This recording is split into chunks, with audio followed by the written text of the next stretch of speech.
Então vamos lá. Deuteronômio 24, do 1 a 4, vamos ler o que a palavra de Deus diz. Se um homem se casar e a esposa não for do seu agrado, na tradução, na escrita original, esse texto não está escrito exatamente isso, está escrito e encontrar na esposa algum tipo de impureza, porque ele descobriu alguma coisa vergonhosa da parte dela. Nesse caso aqui, está falando de que o esposo descobriu que ela não era virgem, tá? Ele escreverá um certificado de divórcio e o dará a ela, mandando-a embora de sua casa. Continua. 2. Acho que pulou no 3, né? Depois de partir, ela poderá casar-se com outro homem. Continua. Se este também a rejeitar e escrever um certificado de divórcio e o der a ela, mandando-a embora de sua casa, ou até mesmo se ele morrer. Continua. O primeiro homem que a mandou embora não poderá casar-se de novo com ela, pois ela foi contaminada. Isso seria detestável para o Senhor. Não tragam culpa sobre a terra que o Senhor, seu Deus, lhes dá como herança. Vamos ler outro texto aí. Vai para Deuteronômio 22, do 13 a 19. Deuteronômio 22, do 13 a 19.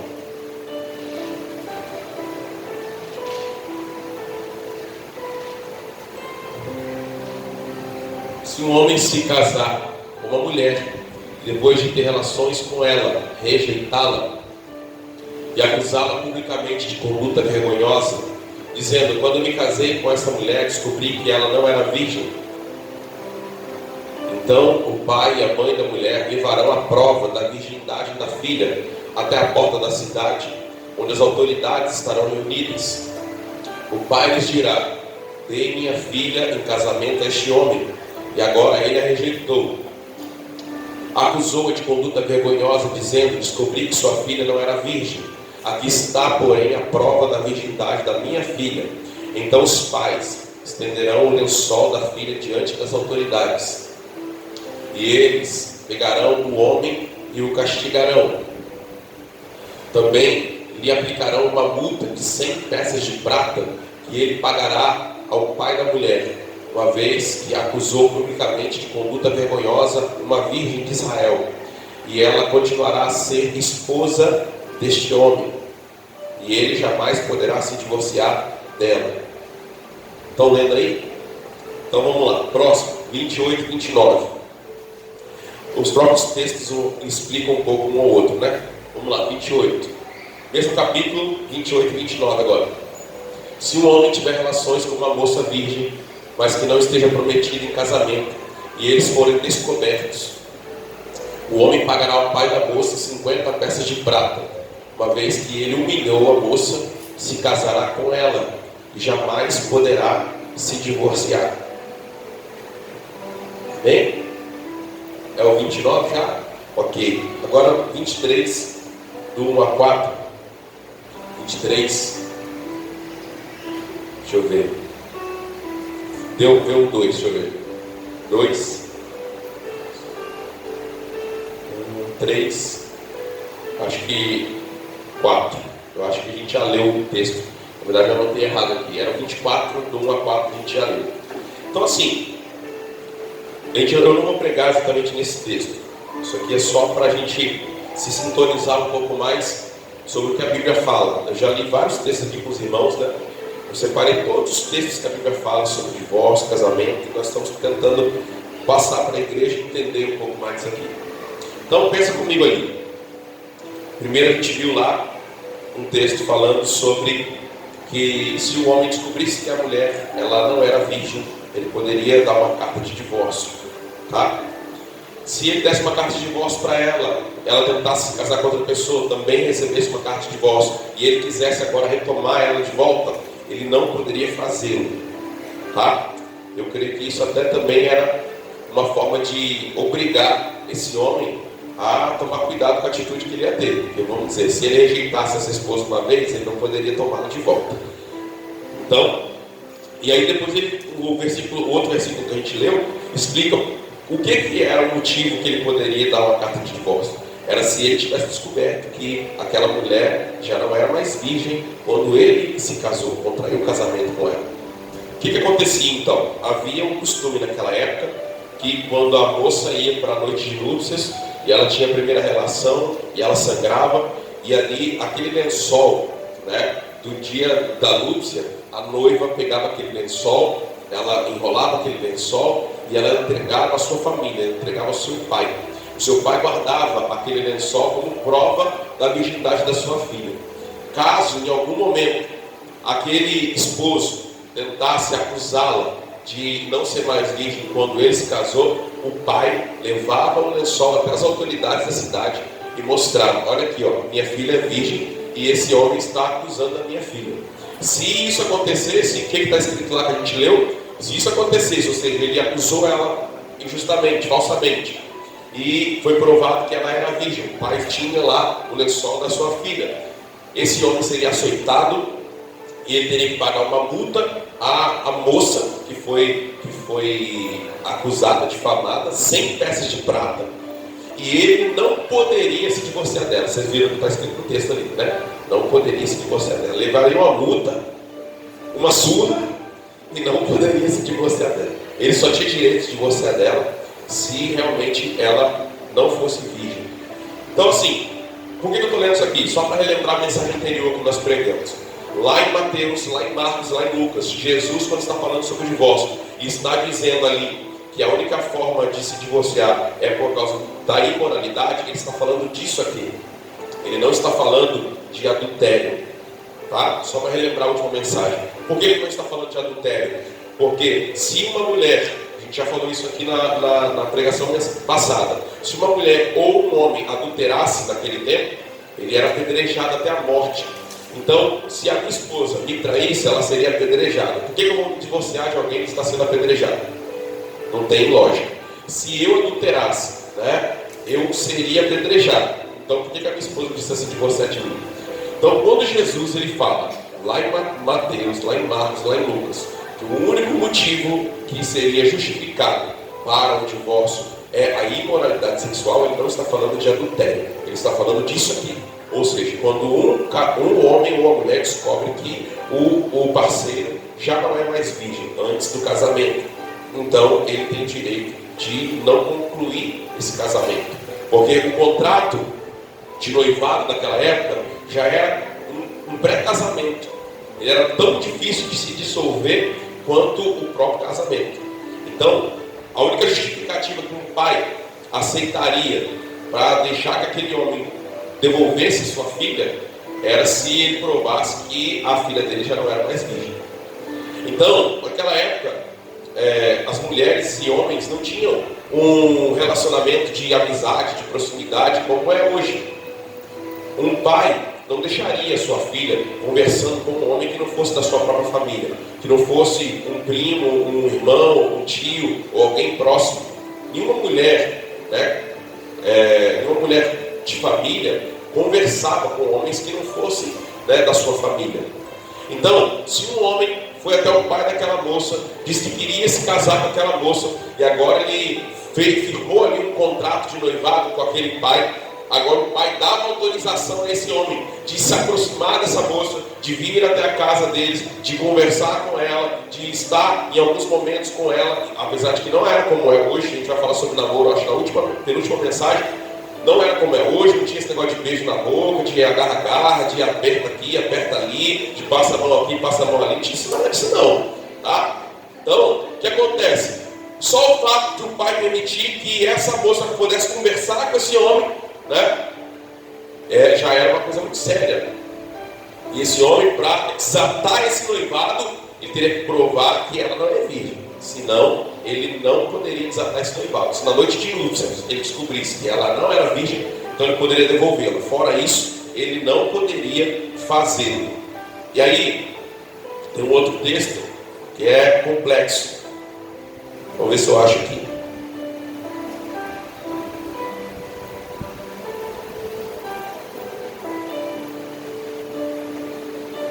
Vou ver vendo se eu acho aqui. Se eu achar, eu já falo com vocês aí.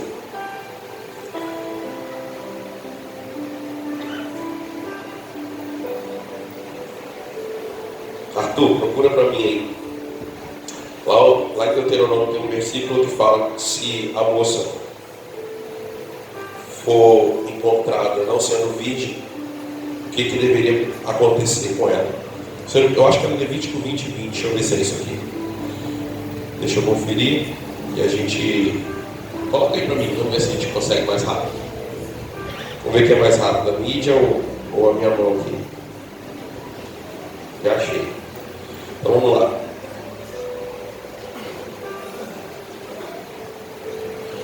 Se um homem tiver relações sexuais com a mulher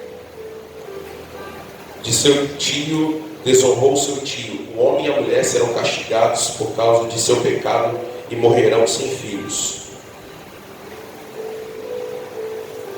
Não é esse aqui ainda. Mas procura para mim aí, Arthur. 22:14. Vamos ver se é isso.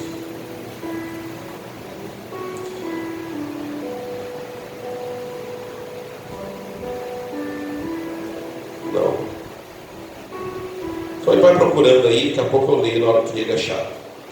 Tinha um texto que dizia que se a moça fosse encontrada sem ser virgem, que ela deveria ser apedrejada até a morte.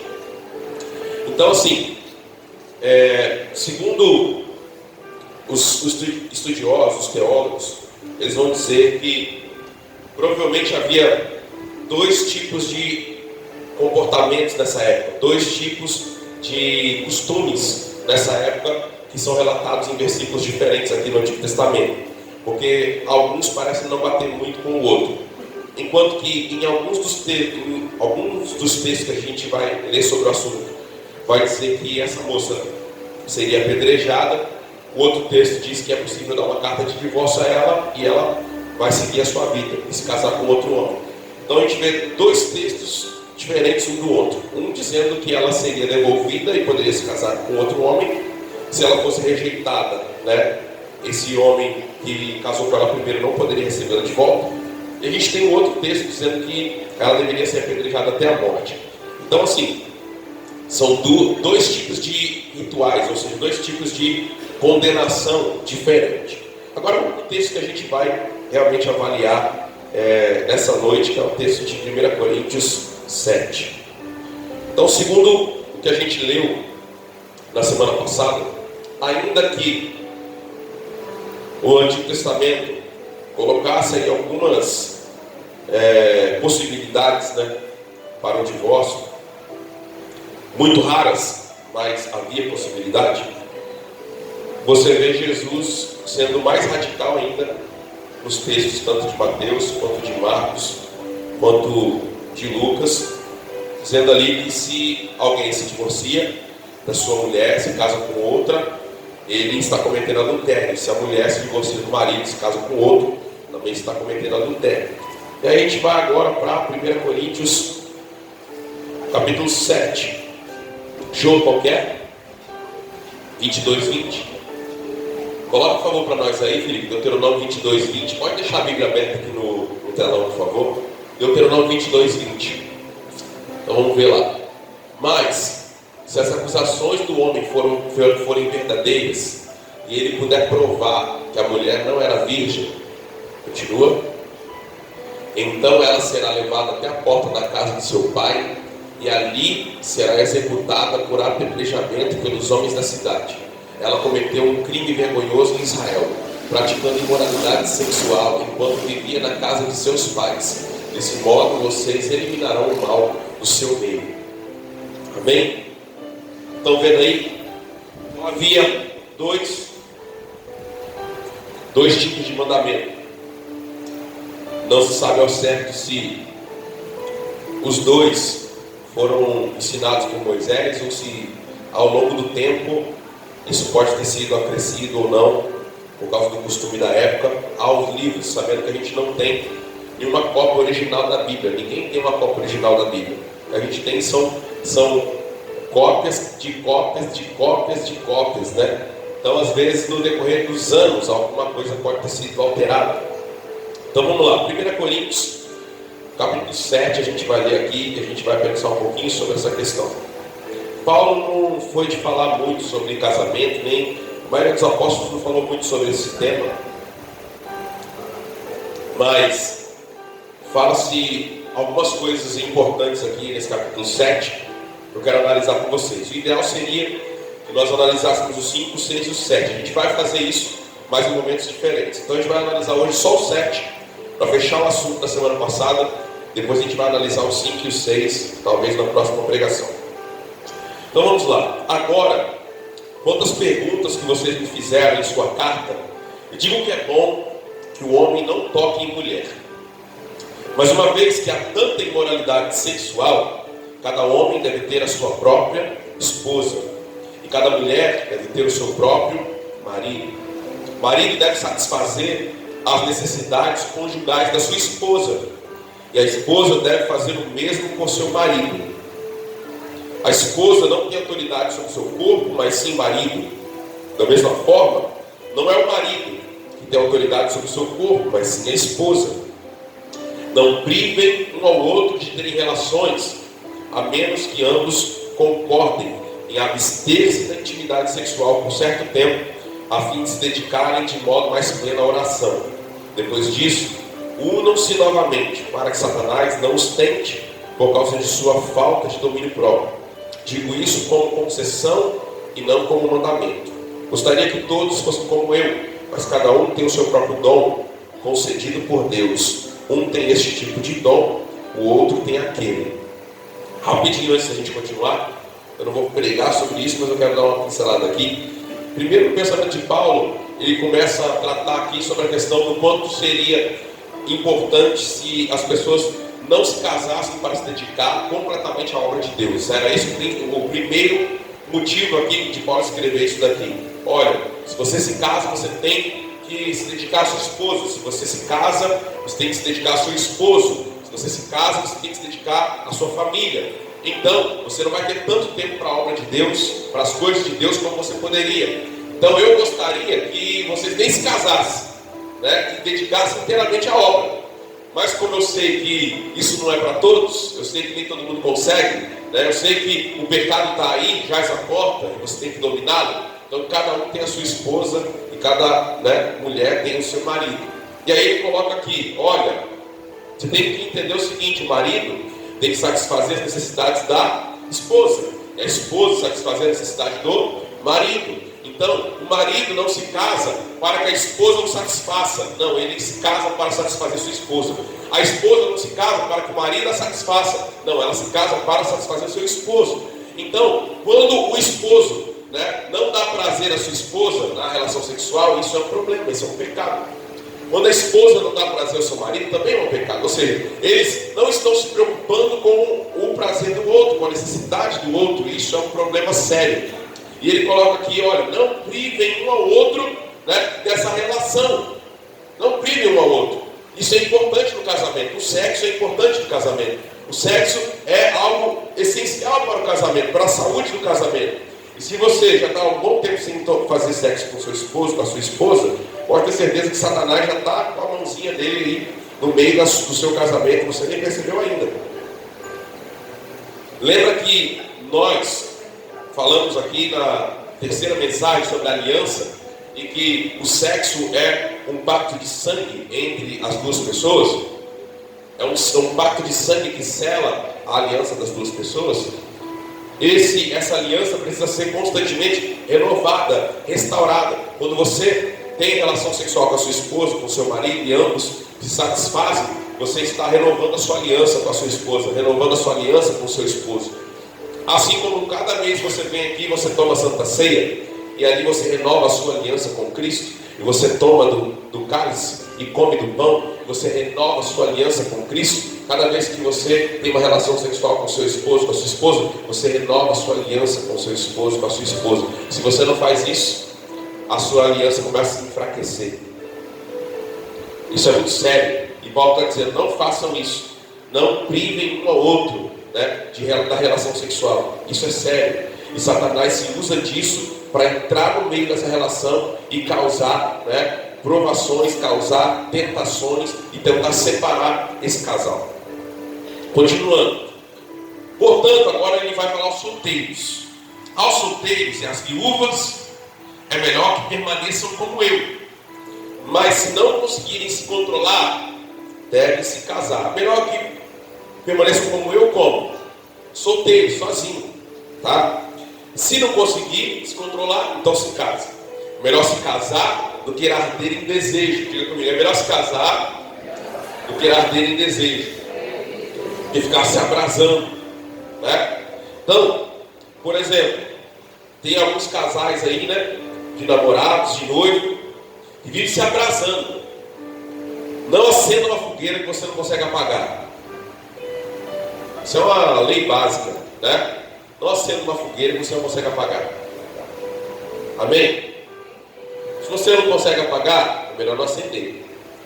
Aí fica, não, mas eu consigo, mas eu seguro, mas a gente aguenta, mas isso aqui lá e fica lá, né? Aí vai se abrasando, se abrasando, se abrasando, até a hora que ele não aguenta. Por quê? Botou fogo na floresta e não conseguiu, né, apagar. Não brinca com fogo. Desde criança a gente aprende isso, não é verdade? Não pode brincar com fogo, né? Não pode brincar com fogo, todo mundo sabe disso, a gente ouve desde pequeno. Mas o que acontece? Os adolescentes, pré-adolescentes, os jovens, principalmente, e até a gente adulta também, mas principalmente a juventude, acha que pode brincar com fogo. Cuidado, você vai brincar com fogo, você vai sair queimado. É sério, você vai brincar com fogo, você vai sair queimado. Toda intimidade é algo que não se volta atrás, intimidade não tem retorno. Tá? Então, com toda reverência aqui, tá na série. Mas, né, quando o namorado, a namorada, né, pega na mãozinha, né, tá ali só pegando na mãozinha, agora ele não consegue mais ficar sem pegar na mãozinha. Verdade? Quando começa a abraçar, já não consegue mais ficar sem abraçar. Começa a se beijar, já não consegue mais ficar sem se beijar. Aconteceu um dia lá de a mão escorregou em algum lugar que não devia e passou dos limites. Não consegue mais voltar atrás. Agora, de vez em quando, a mão vai estar escorregando no lugar que não devia.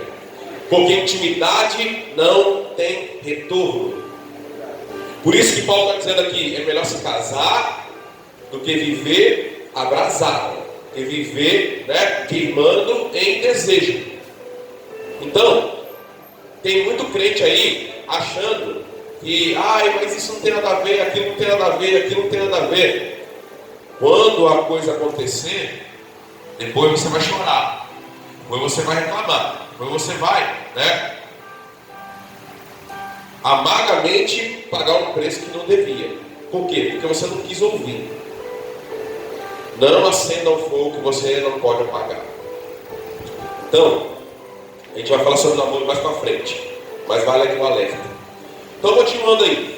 Para os casados, então, os solteiros e para as viúvas, ele está dizendo, olha, se vocês podem ficar sozinhos, fique assim que é melhor.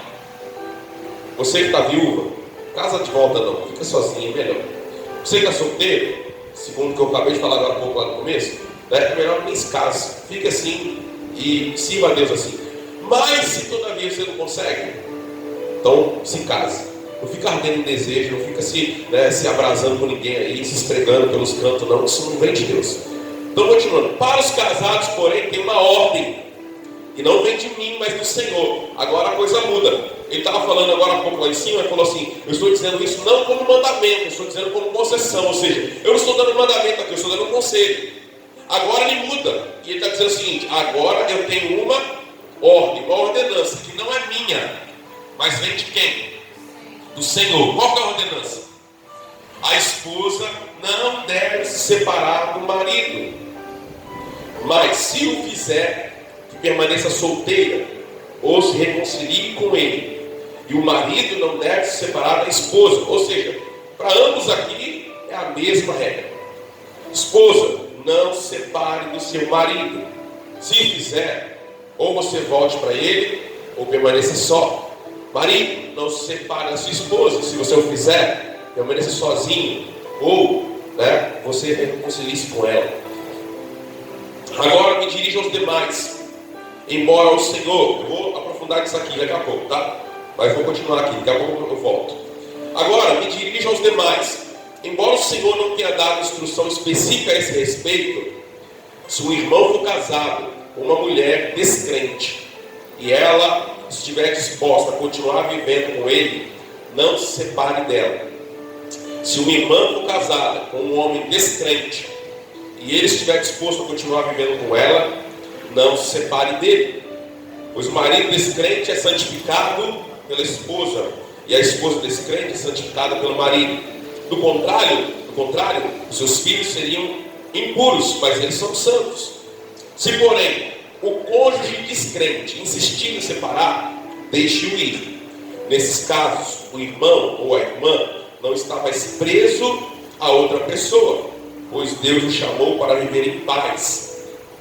Você, esposa, como sabe que o seu marido poderia ser salvo por sua causa? Ou, na verdade, como o seu marido não poderia ser salvo? Como você sabe se você poderia salvá-lo ou não? Você, marido, como sabe que sua esposa poderia ser salva por sua causa? Cada um continue a viver na situação em que o Senhor o colocou, e cada um permaneça como estava quando Deus o chamou. Essa é a minha regra para todas as igrejas. Se um homem foi circuncidado antes de crer, não deve tentar mudar sua condição. Se um homem não foi circuncidado antes de crer, não deve ser agora circuncidado, pois não faz diferença se ele for circuncidado ou não. O importante é que obedeça aos mandamentos de Deus. Sim, cada um deve permanecer como estava quando Deus o chamou. Você foi chamado a ser escravo? Não deixe que isso o preocupe, mas se tiver a oportunidade de ficar livre, aproveite-a. Se você era escravo quando o Senhor o chamou, agora é livre do Senhor. Se você era livre quando o Senhor o chamou, agora é escravo de Cristo. Vocês foram comprados por alto preço, portanto, não se deixe escravizar pelo mundo. Cada um de vocês, irmãos, deve permanecer como estava quando Deus o chamou. Quanto à pergunta sobre as moças que ainda não se casaram, não tem para elas um mandamento do Senhor. Em sua misericórdia, porém, o Senhor me deu sabedoria confiável, e eu a compartilharei com vocês. Tendo em vista as dificuldades de nosso tempo, creio que é melhor permanecer como estão. Aqui está falando também de uma outra pergunta que foi lançada a ele, onde talvez os pais aqui, e aqui eu até trouxe esses dias a Bíblia em grego ali, para poder mostrar umas coisas aqui para vocês, mas hoje eu acabei esquecendo, na correria, esqueci lá, eu ia mostrar um negócio para vocês aqui nesse texto. Os pais estavam perguntando para Paulo se eles deveriam dar suas filhas virgens em casamento ou não, e Paulo vai responder aqui. Tendo em vista as dificuldades do nosso tempo, eu creio que é melhor que permaneçam como estão. Se você já tem esposa, não se preocupe, não procure se separar. Se não tem esposa, não procure se casar. Se contudo vier a se casar, não é pecado. E se uma moça se casar, também não é pecado. No entanto, que se casarem em tempos como os atuais, terão de enfrentar dificuldades. E minha intenção é poupá-los dessas dificuldades. Então Paulo está dizendo aqui, olha, você quer se casar? Amém, se case, mas você vai ter dificuldades. Você vai enfrentar dificuldades. Há dificuldades inerentes ao casamento. Há dificuldades que são próprias do casamento. Você vai ter que enfrentá-las. Ele está dizendo assim, eu estou querendo poupar vocês. Mas se vocês querem se casar, se casem. Está casado? Não separe. Não está casado? Fique solteiro. É isso que ele está dizendo. Ele continua. Irmãos, isto é o que eu quero dizer. O tempo que resta é muito curto. Portanto, de agora em diante, aqueles que têm esposo devem agir como se não fossem casados. Aqueles que choram, que se alegram ou que compram coisas, não devem se entregar totalmente à tristeza, ou à alegria, ou aos bens. Aqueles que usam as coisas deste mundo, não devem se apegar a elas, pois esse mundo, como conhecemos, logo passará. Quero que estejam livres das preocupações dessa vida, pois o homem que não é casado tem mais tempo para se dedicar à obra do Senhor e pensar em como agradá-lo.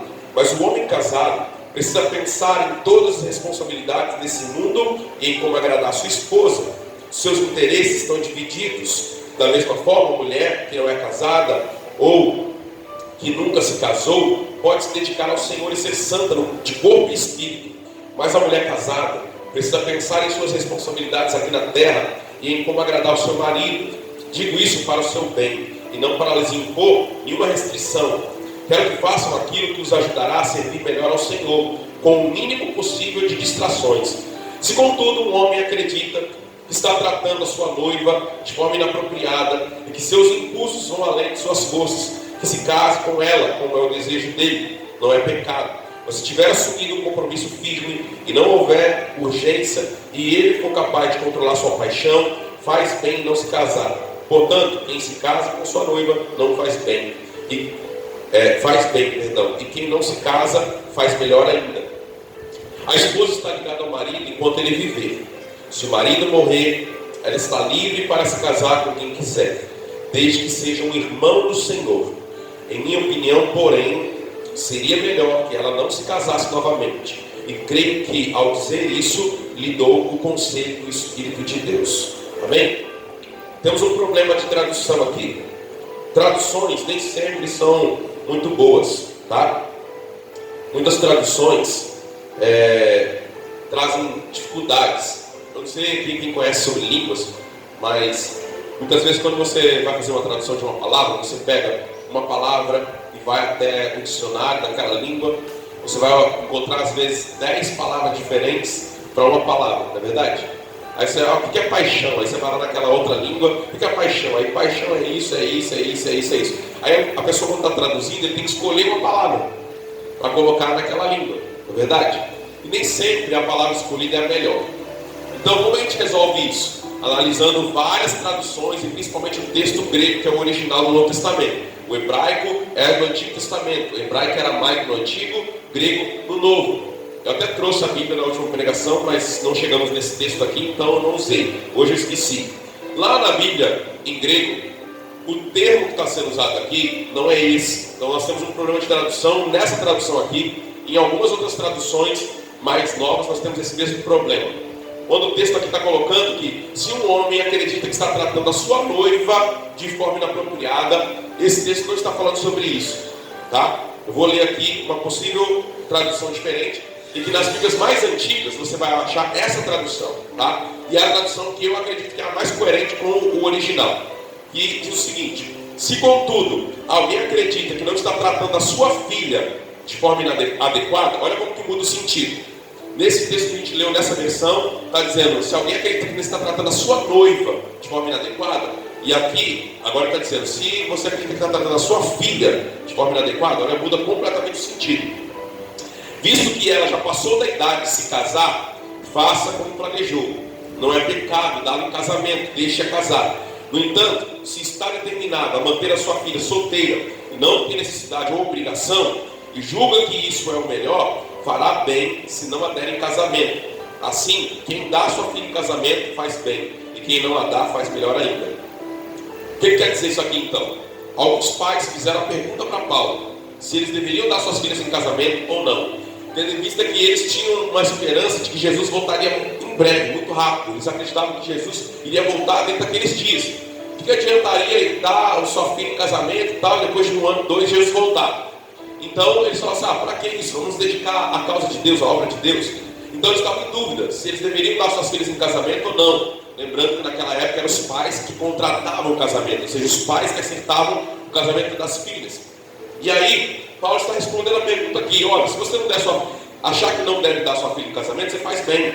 Mas se você, ou melhor, você não peca, tudo bem, se quiser dar ela em casamento, pode dar. Mas se quiser deixar ela sem se casar, faz melhor ainda. É esse o sentido que está dando aqui. Nas traduções mais novas, você vai falar da noiva. É incoerente. Por que é incoerente essa tradução?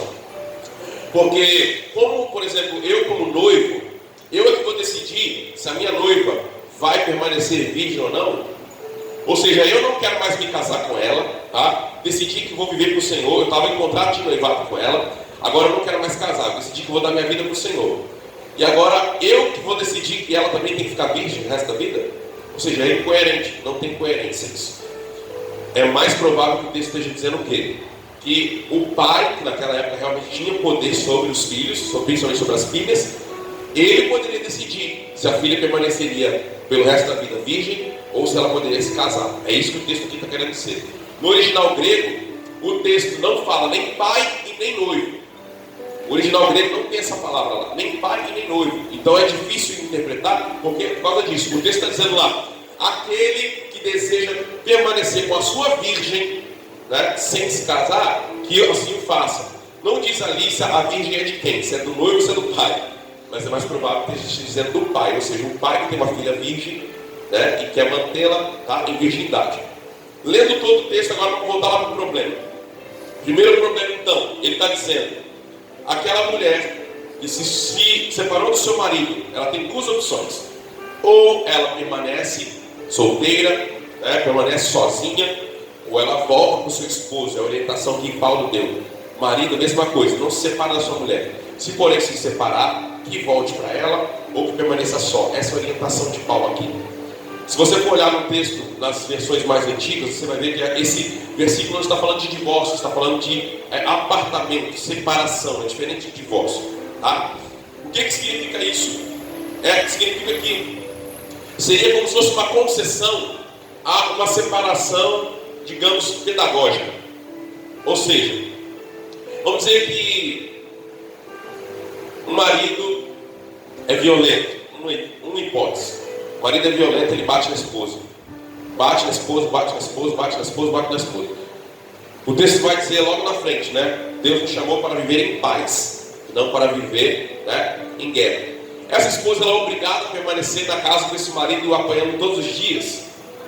Não, ela não é obrigada a isso. Isso significa que Paulo está dizendo aqui que ela deve se divorciar desse marido? Também não. Então ele está dizendo: olha, se você teve que se separar do seu marido por algum momento, apartou-se dele. O texto mais antigo vai dizer isso: apartou-se do seu marido por causa de alguma situação como essa ou outras. Depois a gente vai falar sobre várias situações práticas do dia a dia que podem acontecer. Você tem duas opções: ora pela vida dele, né? Começa a buscar a Deus para Deus transformar a vida dele, né? Dê tempo ao tempo, perdoe. Você tem duas opções: você pode reconciliar-se com ele ou permaneça só, não se case de novo.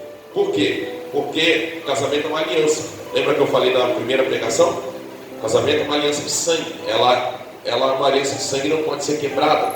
Então, o que ele está dizendo aqui é o seguinte: você tem duas opções: ou você fique só, ou volte para o seu marido. Marido, a mesma coisa. O marido apartou-se da esposa por algum motivo, um motivo sério, que levou a esse apartamento. Ele deve tentar a reconciliação, ele deve lutar por aquela pessoa, ele deve orar para que Deus mude a vida daquela pessoa, tá? Enquanto isso não acontece, ele pode viver apartado? Pode, mas ele não deve se casar de novo, ele deve permanecer só. Ou ele deve voltar àquela pessoa que ele era casado, tá? Essa é a orientação de Paulo. Aí ele coloca uma segunda orientação. Ele está dizendo agora: olha só, ele diz o seguinte: não foi o Senhor que ensinou isso aqui para nós. Isso não é o mandamento do Senhor, mas é a minha orientação. Essa é a minha orientação para todas as igrejas. Se uma mulher está casada com um homem que não é cristão, um homem que não serve a Deus, e ele insiste em se divorciar dela, né, o que ela deve fazer? Deixe-o ir. Se ele quer permanecer com ela e aceita permanecer com ela, mesmo ela sendo cristã e ele não, permaneça com ele, não se separe, não se divorcie.